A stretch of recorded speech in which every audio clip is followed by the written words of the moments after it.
Good morning, everybody. In 2026, don't build a channel, build a personal brand. The reason why I talk about this is because there's a lot of people online that are basically telling you to post more, to figure out a problem that you want to solve, that literally follow everything under the sun that resonates with you. Yes, in some degree, absolutely. However, I'm a digital marketer, I'm an SMMA owner, and I have 50 million views to my name, a Grammy, and 100 appointments set. So give me a couple minutes to explain why you should develop a personal brand and how you can develop a personal brand. So the first thing and foremost, we're shifting online into a position in which that people are saying that they will buy something because of the person that it is attached to, right? If you're Sydney Sweeney, they're probably gonna buy American Eagle jeans. No, I'm just playing, but but it was a great ad though. A lot of controversy in the sense, no matter what side you feel about it. But anyway, the reason why I say a personal brand is because most people are going to make associations with a specific brand based upon the person that they have been introduced to it by. So say, for example, if you get into business and you listen to Alex Hormozy, you're probably going to listen to Alex Hormozy from day one. If you're talking about content and you're talking about the volume of content and the importance of that, then you're probably going to listen to Gary Vee. The point is that a lot of people, they'll go based off of, oh, well, this is just the sort of the story behind the whole like brand overall. No, it's not necessarily the story behind the brand. It's more so the associations, the micro associations that you make with that personal brand on a consistent basis that's associated with that business, right? So for example, Young LA, you see all these people. Like, name one Young LA person that you've been following for a long time that you probably have thought of buying that specific brand, but it doesn't even belong to them, right? Belongs to these brothers. I think they're out in Dubai. But I digress. It's the same thing with everything else, right? You probably follow Alex Eubank and you're like, all right, cool, I'm going to follow Gymshark. You know what I'm saying? I'm going to buy some Gymshark products because he's promoted them on his channel, right? But that only happens literally after multi-million-dollar companies realize the importance of people's associations with their brand. So then they accept the brand ambassadors so that way they can actually capitalize on those associations that people are making every single day. And if you could do that with your business to some degree, that would be absolutely amazing. Now, I'll use myself as an example. The personal brand that I have with my content and with my channel overall is to get more people, more business owners to get into making content. And then yes, you can obviously like title that to like what Gary Vee is doing and what he's all about and whatnot. But at least for me, I want more creative people getting into making content more so than anything else. Rather than just business owners, I want creative business owners getting into making content, because more often than not, those are the people who should succeed. And these are people that also will definitely benefit from the fact of just making content overall for their business and for themselves.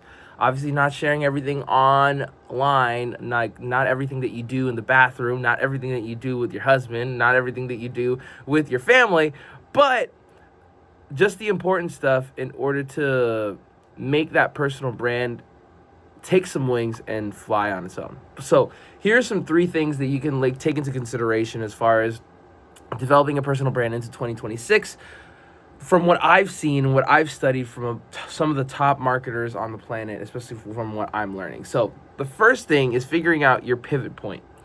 What does that mean? It's essentially answering the question, why does your brand exist?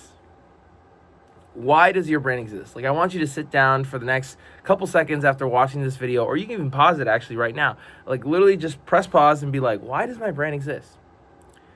And then the second question that you should be asking yourself in order to figure out what your pivot point is in comparison to everybody else online is, why do you need to act on it? I'll give you a really great example. The developer of, I believe, I want to say, well, I'll just use Gary Vee as an example. Like, Gary Vee wants everybody to get on social media because of the opportunity that it provides to not only him when he was basically doing Wine Library, but on top of the fact that it's developed for a bunch of different brands from literally 0 to 100 million. You know what I'm saying? And there's so much opportunity that he acts on it, that on a consistent basis, that he literally spreads it to the world at every single keynote that he talks about. He literally talks about the volume of getting content out, right?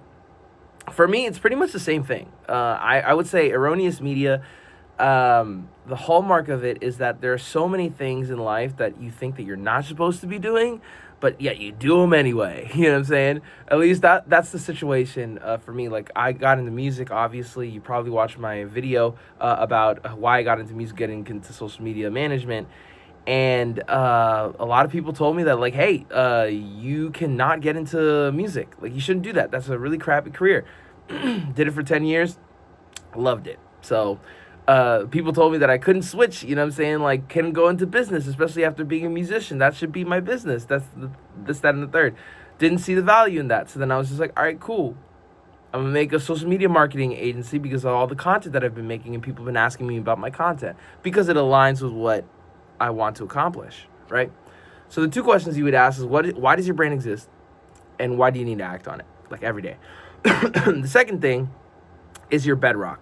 Essentially the foundational level of having a core conviction and why you need to share it with the world, right?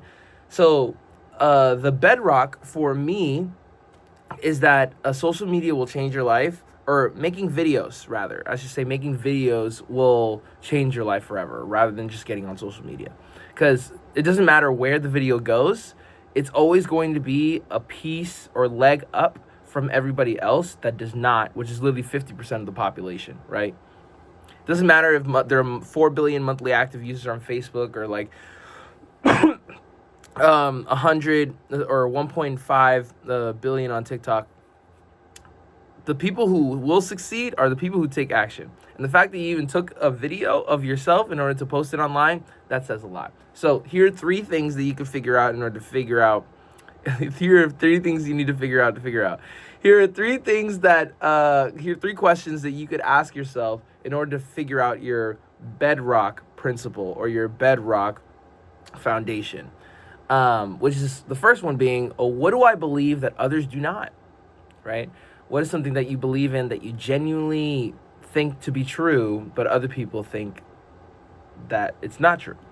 Number 2 is, what about my personality stands out, right? For me, it was the kind of goofiness, the gregariousness of my personality overall. Like, people think that I'm like acting on camera and just like acting as if like I should be putting on a mask. No, this is how I am in public.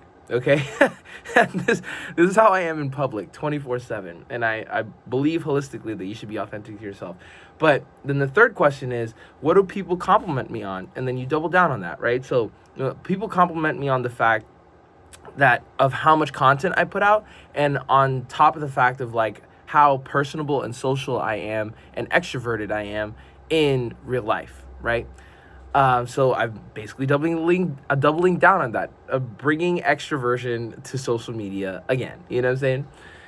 And then the last consideration you should think about is your proof, or I like to call it just read it and weep, because people like to say some weird ass ish online. So I figured, here's the proof and here's the pudding. All right.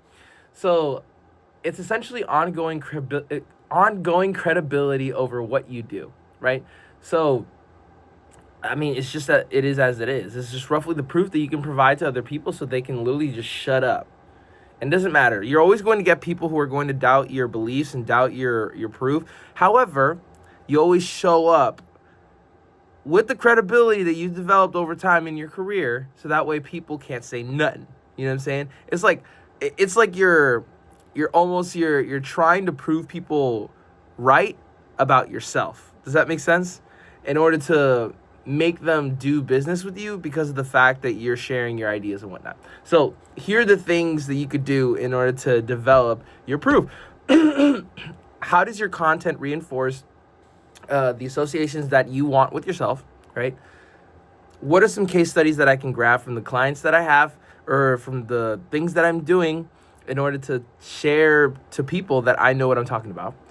And what's the first thing that they think of when they see your content, right? If you can figure out those 3 things, you can figure out the proof divided, or the proof that you can separate or give to other people. Like, a lot of people, they don't want to believe that I actually got a Grammy for one of my clients, but literally just check it out. Like, literally, just Zakai Curtis, Kubop Lives. Like, you just check it out. 67th annual Grammys. But those are the 3 things that I would take into consideration going into 2026. This has helped me so much with my own career, and I know it can help you. So I hope you enjoy and you take something that was valuable to you. Otherwise, I hope you liked the video. If you liked the video, make sure to like and subscribe because it really helps out the channel, and I really appreciate it. Otherwise, if you're a business that needs help on the ad side, on the content side, click the first link in description because we can try to help you and your business figure out a situation in which we can literally help just anything in regards to video. And on top of that, that's pretty much it. I really appreciate the help, and I really appreciate you watching this video. Otherwise, I will see you in the next one. Peace.